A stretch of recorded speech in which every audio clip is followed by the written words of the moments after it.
Hello and welcome back to the Future of Financial Services Summit. I'm Alfred Edmond Jr., Senior VP, Executive Editor at Large at Black Enterprise, and we're here for a really important conversation around the financial services industry, and that's career opportunities in fintech. We have a great panel to have this discussion. First of all, we have LaMont Connie, Senior VP, Global Commercial Banking, and Senior Relationship Manager in the Fintech Division of Bank of America. We also have Kenneth Johnson, President of East Coast Executives. And both of them have really unique perspectives and lived experiences around opportunities in this space. LaMont, I'd like to start with you because you actually obviously work in the fintech vertical, but you also work for a company that is really aggressively looking to find talent across a variety of sectors in the fintech space. Talk about how fintech has changed Bank of America, what it means for your career and the work that you do for the company. Sure, thanks for the question.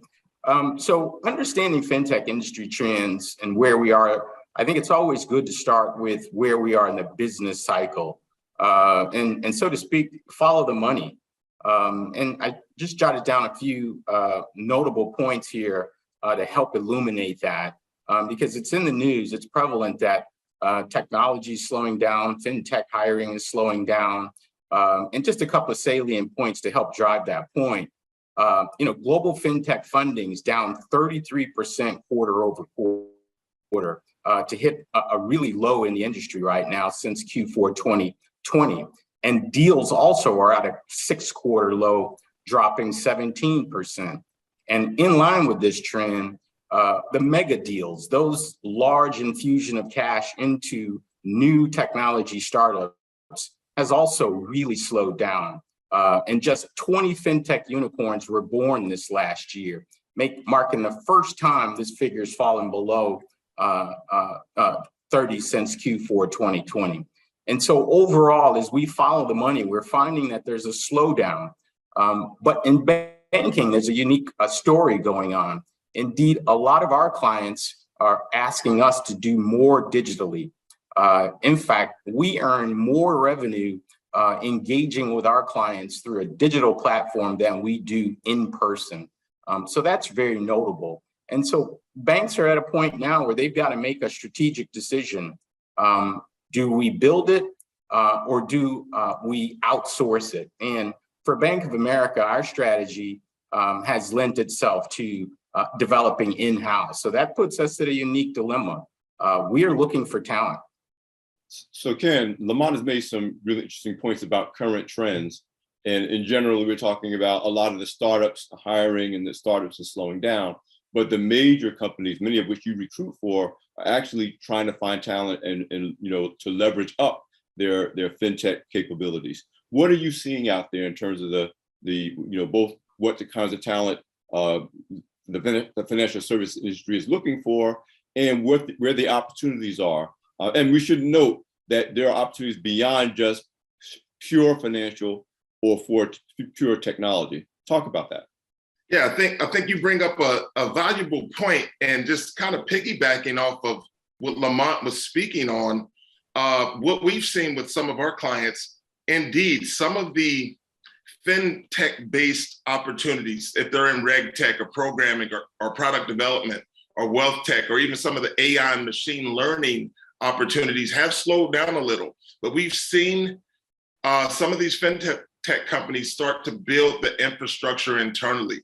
And that might look like HR, that might look like marketing individuals, just some of your typical jobs that a regular organization would have that aren't necessarily financial and or tech related, but just infrastructure related that allow them to kind of just sew up some of the blind spots and move forward with that infrastructure. Yeah, I was reading on a young gentleman, very young, probably millennial or younger, who was actually a designer by training and found that there was a great demand for design talent in the fintech space. So it really speaks to that. You may think, well, I'm not really either a financial person or a tech person, but that could be a missed opportunity if you don't really explore all the different needs that consumers have, as well as institutions like Bank of America, Prudential have, for being able to get things done. Yes, that's something we speak about in some of our career service offerings. a lot of individuals say, listen, I'm not in finance, I'm not in technology. How do I leverage my skill sets to get into this fintech industry? And we just say it's all about kind of knowing your deliverables. What skills do you bring to the table that can be advantageous to an organization? And if you hone in and focus on that particular skill set and you're able to deliver a story that adds value, we think you'll be successful. LaMont, as someone who is actually serving as in a fintech division, a focused division in Bank of America, what are the things that you've seen in your career in this space that really talks to the elevation of fintech as an important area?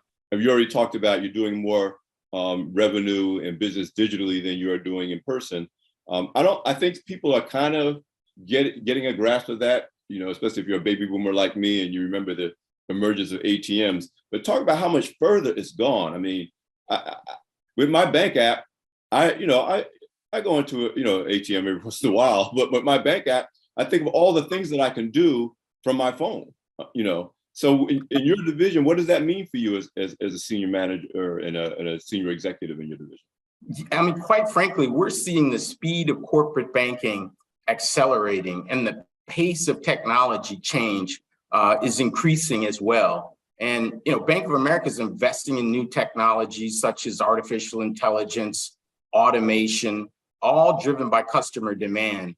And what we're finding is, as we continue to invest in technology, what our strategy is, we're taking costs out of the structure. We're reinvesting those individuals in different areas to help support the bank and increasingly respond to the demand of our clients.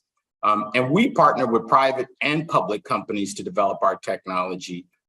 And this left us with a major dilemma. Again, as I shared with you before, we're constantly looking for talent, and we're constantly reappropriating talent in the house, in the bank, to more suitable positions where there's growth. Kenneth, you and I have had both public conversations on sets like this virtual summit, as well as private one-on-one conversations about the challenges and opportunities for African Americans, both in finance and in tech. We talk about the historic challenges of diversifying those two industries, but we also talk about the rapidly growing opportunities. There's always been great opportunities in the financial services industry, at least over the last 40 or 50 years, but that's escalating, I think. And then tech, we already know is driving the economy and has been driving the economy for the current generation. What does it mean to have, from a job opportunity, recruiting opportunity perspective, to have fintech emerge as this important element of the financial services industry? I think it's really important for, especially for diverse job seekers, and at East Coast Executives, we operate as the diversity recruitment leader, and our particular niche is BIPOC talent. So it's for the individuals that we work with, I think it provides a unique opportunity to come into an industry where there's a lot of startups coming in as well. So you have your major institutions, but as well as an influx of startups that maybe are operating like startups should, and looking at the best talent in the industry, and maybe looking at larger pools of talent to bring in diverse individuals, because there are segments that have historically been misunderrepresented. And now people can tap in directly because you're looking at like blockchain technology, and you're looking at some of these other things that, listen, race isn't a factor in this. It's about who's moving the fastest with the best talent. And there's definitely a race for talent. So I think, again, if individuals can position their skill sets, whether it be tech, finance, or just a business acumen, they can come in and really set the bar for where they want to be and have some interesting conversations about how their careers can move forward. Again, LaMont, Bank of America, like a lot of your fellow large financial institutions, are aggressively and actively looking for talent in an environment. Again, we're in an environment where everybody's actively looking for talent. It's a big challenge of the current economic environment. But what skill sets, if you will, are kind of the priority right now in terms of the business model that Bank of America is pursuing? Yeah, thanks for that question. And indeed, it's very important to me. And so as the leader of the Black Executive Leadership Council at Bank of America, we're focused on aligning our talent, primarily that in the African American and Black communities, to the demands of where our customers are asking us to support them. And so what I often do is I start by asking the younger talent in the firm, where do your passions lie? Where do you see yourself 3 years, 5 years? And let's talk about a plan on how to get there. And again, there's so many different opportunities within the bank. Blockchain technology, programming languages such as Solidity, supporting smart contracts, validation methods and techniques that may be deployed within the firm. If you enjoy financial app, if you like development, again, understanding languages like Python, APIs, SQL, how those things intersect with the demand of where our clients are asking us to take them. Perhaps you're financial or research analyst. You prefer to sit at a desk and crunch numbers. Again, there's a path for individuals who have those passions. We've got a lot of opportunities in product management, financial managers, technology consultants around machine language, regression analysis. So the field is pretty wide open. It's very diverse. And I always start with where your passions lie, building a 3-year, 5-year plan for you to get to, again, where you're headed in this industry. LaMont, what does that look like for the future of the industry? I'm imagining an industry that is a lot more, I call it consumer effective, consumer impactful, as well as an industry that's become more diversified, not just by race, but of course by race, but by a lot of things that people didn't associate with the financial services industry, maybe even as recently as 30 years ago. What do you see? How do you see this unfolding in terms of an industry that is welcoming to African Americans and other diverse populations, when the history has always been that this is kind of a closed industry because of its nature of the history of the financial services industry in our country? Yeah, what I would say is, this came a little bit earlier.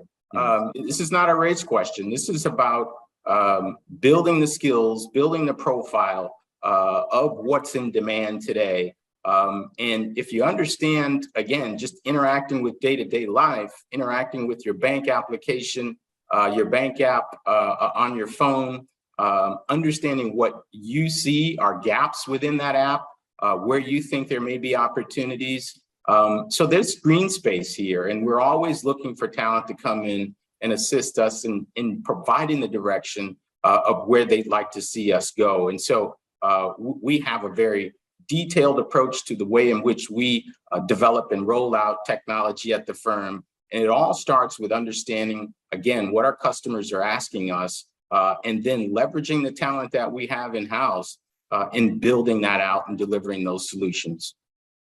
Both of you I'd like to address, and this kind of comes to the core of what I hope the benefit of this conversation is for those who are attending the summit today. Let's talk about now how one would pursue these opportunities. And I want each of you to kind of address at least 2 different scenarios. One, I am someone who is in the financial services industry in some way, shape or form. This is the profession I've been in, but I've not been anything having to do with tech or fintech. And I'd like to explore opportunities, whether it's within my own company or in the industry as a whole, to move toward these types of opportunities. So there's the internal person who's maybe in Bank of America or maybe just be in the industry, and you want them to feel like, no, Bank of America is a good place to come to take advantage of these fintech career opportunities. The flip side is the person who is outside the financial services industry, but is looking for opportunity, has skill sets that they've never thought about applying to this industry. And maybe for the first time they're thinking, hey, I need to be looking at a Bank of America, or I maybe need to look at a startup that's working on a fintech app, even though we've already talked about the declining trends, at least right now, in terms of slowing in those startups and hiring. In those 2 buckets, and I'll start with you, Kenneth, and we can talk, Lamont, you can jump in. What advice you would give someone who's watching and listening right now that says, you know what, I'm ready to check this out. I'm looking for these opportunities, and it seems like this is attractive. What would you advise them to kind of start their journey toward these opportunities? Man, great question, Alfred. I believe that part of the equation really hasn't changed. It's about networking. It's about professional development. It might be about re-engineering or reverse engineering the way you look at education in this space. A ton of certifications exist out there. Some of the better ones that I've seen where I'm seeing results. And I mean, a 6-week course, 8 hours a week, offered FinTech cert from Harvard. You do that, I've seen it produce results. Udacity has a couple courses on their platform that set people up for success in the industry. We're still talking about professional development and professional branding. So once you network through and you're showing people, hey, I'm a continuous learner and I'm learning in this space. I know people that have graduated from the Wharton program. It's FinTech, I think it's foundations and applications and financial tech, but it's really delivering on that work that you're doing outside of your workplace to position yourself as someone that deserves an opportunity and someone that's really serious about making their way in FinTech. LaMont? And I'd continue on that by suggesting that after you understand where your passions lie, develop your skill sets, understand what skills, again, are in demand now. As I shared with you earlier, the industry is constantly evolving. So tap in to understand, do some research, understand where the industry is today, what areas represent the most opportunity, and take advantage of forums like this. And more importantly, reach out to try and find a mentor in this space. That individual has a wealth of experience and a wealth of knowledge on the best routes to take in order to gain entrance into this space. But again, with the skills, with the passion, bringing those two together with a mentor, there are opportunities, and there will be increasing opportunities as we continue to grow. Lamont, talk to me. Oh, sorry, Ken, you want to jump in?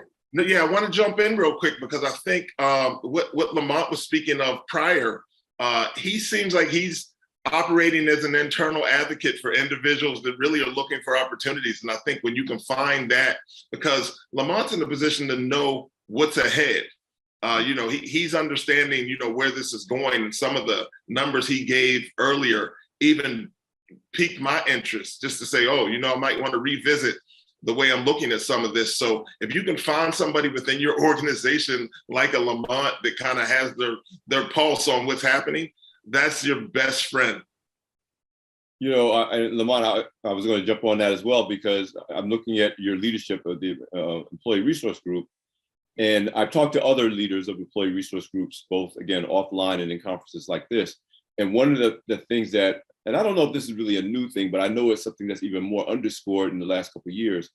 Employee resource groups are a tremendous resource for companies like Bank of America to find great talent, both internally and externally. In other words, the ability of your group to kind of represent you, Lamont, meaning because you can't be everywhere, to say, listen, we have these opportunities. Here's the skill sets we're looking for. I know, you need to check us out. Talk about, your ability to leverage even those relationships on behalf of Bank of America to bring great talent into the organization. Indeed, I'm proud to work for Bank of America. And the reason is they have these forums for our budding talent to get engaged and to reach out and seek mentors to help them create a path to reach where they want to go. And again, as I shared, we're in a conundrum here. The talent has to be developed in-house. It's very difficult to find these individuals with the skill sets out on the street, which is why there are opportunities in the recruiting space to find these folks. But at Bank of America, our employee resource organizations are uniquely positioned to identify these individuals and help them in their development of their career. Kenneth, give me some broad strokes in terms of, and I'm still diving into this idea of how people listening in can pursue these opportunities. You mentioned some great programs that people might be able to enroll in, and obviously you didn't mention all of them, so should, again, do their research and and find some things. But one of the things I'm excited about in general, in terms of our job opportunities, is the degree to which, through certifications and certain training programs, if you can get the skills to actually do what Bank of America, other institutions need you to do, it doesn't necessarily require you like to go get a whole nother degree, or that is really about what you're able to do and the valuable skill sets you could bring to the table to deliver. Lamont's talked about the challenges of finding people who already know how to do this on the street. Because if you really know how to do this already, chances are you got to recruit them from someplace else. And they're not available in large numbers, but you got to, versus no, there's some on-ramps, if you will, to get those who are seriously and passionate about this opportunity and get them up to speed. So whether you're training internally, as LaMont has pointed out, that Bank of America is committed to doing, or you're external, and just talk about the value of these certifications and other methods of getting on these on-ramps to these opportunities. Yeah, the value exists in the person that secured the education or the professional development. You can't just complete the course and expect people to come running and knocking on your door or jumping into your inbox. You're going to still have to brand yourself, and you're still going to have to show this professional development. And sometimes that's going to be showing up at these BE events and meeting and networking with individuals that are leaders in the space like Lamont, right? That's also going to be showing up on LinkedIn and delivering your skill sets to that platform, and basically, I guess, confidentially letting people know that you're probably in the market space and open to opportunities, depending on your employment status. But there are ways to get out here and let people know, and there are organizations and that you can connect with that cater to those types of talent, right? So whether it's recruitment firms like East Coast Executives, or if you're just part of a group of individuals in fintech, and they're out there, you just have to do your research, but put yourself in position to be successful. And I think, that involves a little bit of legwork, but once you do the work and start jumping into the network, to Lamont's point, that people are looking for the talent out there. So they'll notice that you're out here and you're serious about it. And I think they'll start tapping into you. And if I could piggyback on that, and I've seen this firsthand. Indeed, we sponsor venture capital events, we sponsor private equity firms, and the goal is to ensure that we're at early stage of these companies as they're entering into the market. And those forums, I do quite often see the younger talent looking to gain entrance. And those are the forums that you want to participate in, again, seeking out mentors in those space. That's the startup. That's where things develop. And that's where relationships develop that can lead to these opportunities. We've talked most of this conversation, as we should, about the opportunities across skill sets, across sectors, in a very horizontal way, in large companies like Bank of America, as well as the startups. But I also want to get in, because we do have the privilege of having Lamont on this conversation about the vertical opportunities. In other words, now there's executive leadership that's needed in this space. I don't think 10 years ago, certainly not 15 years ago, there would have been a senior executive on the fintech division. So this is not just about skills and boots on the ground. This is also about leadership for the future of the industry in terms of executive leadership. So talk to me, Lamont, about the degree to which this is not just a great career opportunity for today, but if you're someone who has aspirations to executive leadership, this is also a good space to be able to deliver results in. Absolutely. I have been in banking for over 25 years, and proud to say I started in the basement of the bank. I started as a teller. And as I continue to grow my career, I always look for opportunities where I could be the leader within whatever division or group that I worked in. And so as I continue to hone my skills and get the specific knowledge required for the role that I was in, again, I'm constantly looking for opportunities in other areas. And particularly in fintech, there are a number of different verticals, a number of different avenues one can choose to take. There's peer-to-peer lending, digital wealth management, again, if you have a passion for assisting folks in creating wealth and maintaining and growing wealth, there is a space in the digital world to support that. Insurance increasingly is becoming a space that's growing in the digital space. Again, this is all about making the financial lives and removing the friction of transacting business in the typical way. And so I would suggest that there are different verticals you can look into to continue to grow, and you should always be on the outlook to understand where things are emerging and where technologies are being disrupted.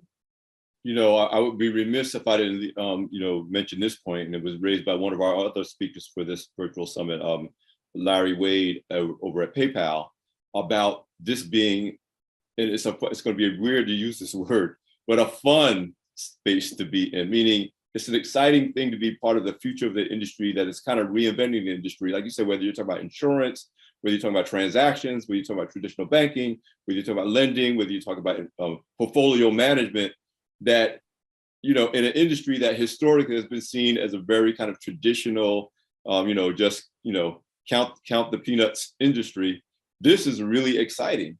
You know, both of you, I'd like you to kind of weigh in on that aspect of why this is an attractive opportunity. Yeah, I'll jump in here. You know, I think I see your excitement in it, but I feel the same way. We're not operating even as we've operated 5 years ago. You know, I have a son, he's 18, and I don't give him cash anymore. He prefers me to give him his money through Apple Pay, right?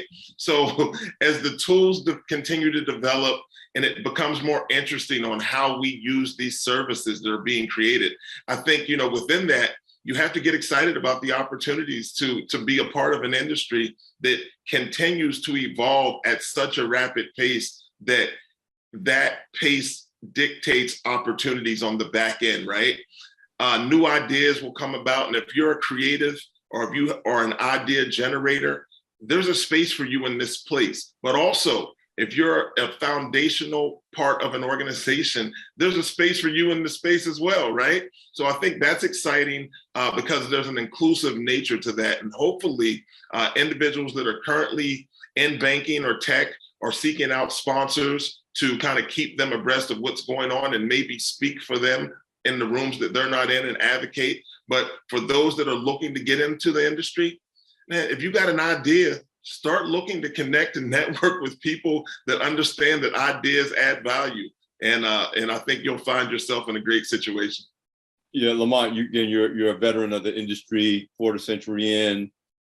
I'm someone who I'm like the doctor who plays a doctor on TV, but is not a real doctor. I'm a journalist who covered the banking industry and understands it from an outsider's point of view, but you've been in it as part of your career. Did you ever foresee a time where creativity would become just a high value skill set to bring into the banking industry, when traditionally it's like, no, we don't need you to be creative. Here's how we do it. Just do it the way we do it. I mean, to me, that the idea that, you know, Kenneth used the words, we want creative people. What does that look like for you? And has that been your experience? Absolutely. Indeed, we have a moniker at Bank of America, and it's, what would you like the power to do? And that starts with our clients. That does not start with a Bank of America associate sitting across the table at a meeting, suggesting to a client the direction that we're going to take them. No, we ask them, what would you like the power to do?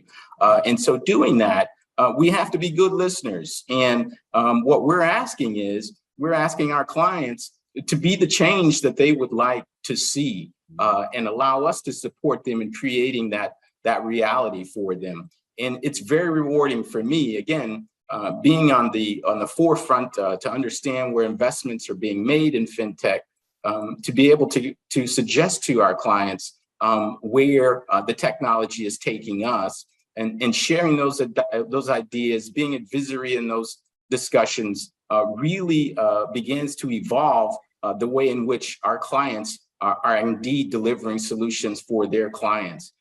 So it's giving them the opportunity to communicate to us where they want to go, and then giving them the tools to create the change that they'd like to deliver to their customers. Well, speaking of delivering value, you guys have delivered a ton in a really short period of time. but we are running out of time. So I just like each of you, Kenneth, you first, and then LaMont, close it out. Just some final thoughts to those who are saying, listen, I need to look at this. I need to pursue this. Just some final thoughts to wrap up the conversation. So as a recruitment professional, I've been in this business for myself for 21 years. It'll be 21 years in September. And I haven't seen an industry in quite some time that I believe can add immediate impact to a large group of individuals that maybe have felt shut out of banking and finance, but also in the tech world. And I think we have a moment in time, we have a window right now where people are looking for talent, people are looking for new ideas, and it's going to allow some people to get through the window and have great impact at some great organizations, both startup and established traditional organizations. All I'm going to ask is for those individuals to not forget the challenges that exist in diversifying workforces and continue to look for ways to share their stories and to support and assist other professionals that are looking to advance in the fintech industry. We have an opportunity to add real value in great jobs, high-paying jobs. Let's just be inclusive in that work. And that goes from the individuals that are already in banking and making some of these decisions, and also the individuals that are coming in right now. I just think we have an opportunity. So I look forward to seeing where this goes. Excellent points. LaMont? And I'd like to wrap up by stating what I said earlier. Understand where the industry is, follow the money, find out where the investments are being made. Of course, get the requisite skills that are going to put you in that conversation. Understand what change you'd like to see in your day-to-day life. Those ideas and that creativity will add a tremendous value to whatever organization you join. And it's very important, get a mentor to help guide you and getting you into the room to have that opportunity in a career in the fintech industry. And I'm going to say this because I say this all the time. If you're already inside an organization like Bank of America, be active in the employee resource group that you're affiliated with, that is your affinity, because those are great ways to jumpstart, find mentors, mentor other people, accelerate your career path, even figure out what you want to do. So for those who have the access to those groups, I'm a big champion of that's a resource that should never be overlooked if you're really trying to move forward in your career and enjoy what you're doing and enjoy the company that you work in. So that was my commercial for you, LaMont, because I really believe in that work. Listen, Kenneth, LaMont, thank you again for sharing your time, your talent, your lived experiences at the Future of Financial Services Summit on behalf of Black Enterprise. I appreciate you both. Thank you for joining us for our first Black Enterprise Future of Financial Services Virtual Summit. We hope you're coming away from today's sessions with valuable information, new resources and tools, and fresh motivation to take advantage of opportunities to create multi-generational wealth for you and your family. Remember, for the next 30 days, you can log back in to watch any session on demand. And don't forget to share on social media using the hashtag #BeFintech. Thank you to all of our speakers for sharing their expertise, and an extra special thanks to our sponsor, Prudential, for joining us to present this important event. Be sure to join us in National Harbor, Maryland, October 12th through 14th for the return of the Black Men Excel Summit, hosted by FedEx, the #1 corporate and leadership development conference for Black men, as a live in-person event.